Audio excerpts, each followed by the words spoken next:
Good day to all. So, we are now in the topic orthographic drawing. And by the way, this orthographic drawing is our first activity for the finals in our subject Trade Drawing 111.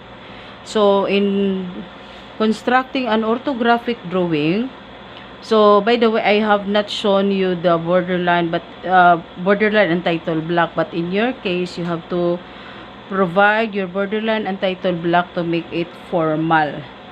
So in drawing, orthographic drawing, first thing is you have to provide a very light horizontal line for your first line. This will be labeled as H1.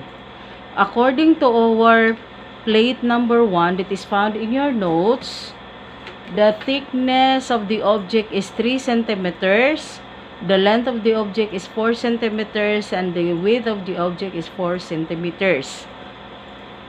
So, from H1, horizontal line 1 to H2, you're going to use the thickness of the object, which is 3 centimeters. So, you're going to measure 3 centimeters from H1 up so that you can locate your H2. So, draw another horizontal line and that will be labeled as H2. So, from H2, there is no specific measurement. So, you have to provide enough space so that you can start with your H3. So, H3, then 4, from H3 to H4, you're going to measure or use the width of the object, which is 4 centimeters. So, this will be our H4. So, do not forget to label. Labeling your lines will be your guide in identifying where these lines are. So, once you are done with in drawing H1, 2, 3, and 4, you're going to provide a vertical line and this will be labeled as V1. So, from V1 to V2, you're going to use the length of the object, which is 4.5. So, you measure 4.5, then draw your vertical line, and this line will become your V2. So, from this, when you are done drawing these lines, you have now this slot intended for the top view. This is the top view of the object and the front view of the object. Our problem is how to create or construct the side view. So, in drawing this side view, what you're going to do is to locate the intersection of H2 and V2. So, locate your H2 and V2 intersection. This is where you are going to project your 45-degree lines. Then, once you have your 45-degree lines, take note of the intersection of your 45-degree inclined line with your H3 and H4. So, what you're going to do is to project a vertical line, another vertical line, so that you can now locate your side view. So, this is now the slot intended for the side view. So, once you are complete with this location of the slots, what you're going to do is to get the details of the object. So, the details of the object will be done by analyzing the drawing, which is found in your notes. So, in our thickness, you have here 3 centimeters, but in 3 centimeters, there is another measurement which is 1.5. So, what you're going to do is from H1, you're going to measure 1.5, then draw very light horizontal line.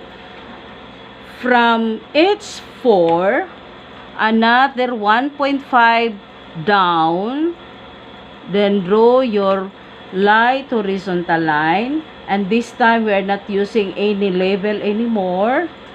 Then, once it is done, take note of the vertical line. So, from V1 to the right, you have to measure 1.5 centimeter. Then, draw vertical line. Then, our problem is, how are we going to construct our side view? So, take note of the 1.5, 1.5, then intersection with your 45 degrees. Then, you have to draw vertical. So, we are now done. Once you are done, using your technical pen, 0.5, my gel or a G-Tech, you have to finalize your presentation by simply finalizing the important lines using your my gel or G-Tech 0.5. So, please be very careful in your lines so that there will be no repetition of the presentation or your drawing. So, use your common sense so that there will be no error committed.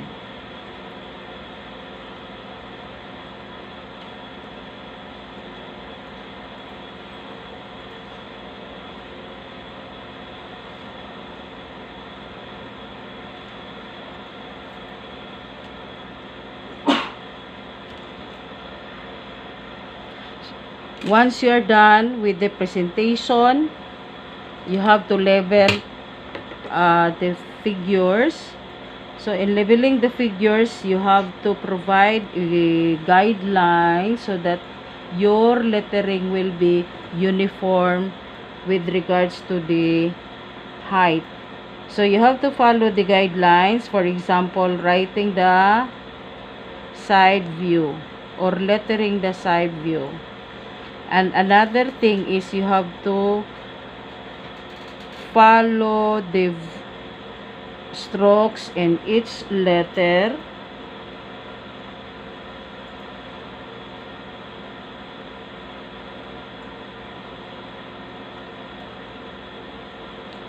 So, once you have labeled all the three views, what is lacking is the measurement or the dimension. So, in drawing you or in providing your dimension, you have to use your 0.3 technical pen, my gel or G-Tech.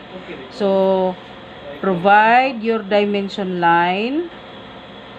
Then, another line which is what we call as the extension line. And take note, your extension line must not be connected with your visible line. Once you are done, you have to limit the measurement. You have to use a 45-degree lines, approximately 0.3 centimeter or 3 mm. Then once it is completed, you have to write the measurement. So, in writing your measurement, you have to use a guideline so that your dimensional figures will be uniform with regards to the height.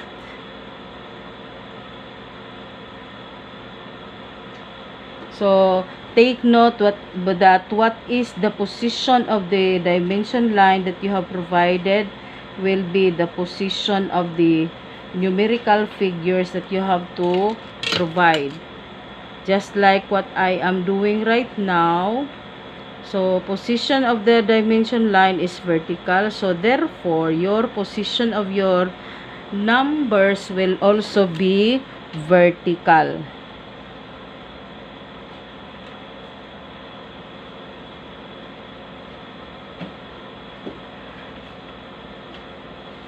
Okay, that's how we are going to draw our orthographic drawing. Have a good day.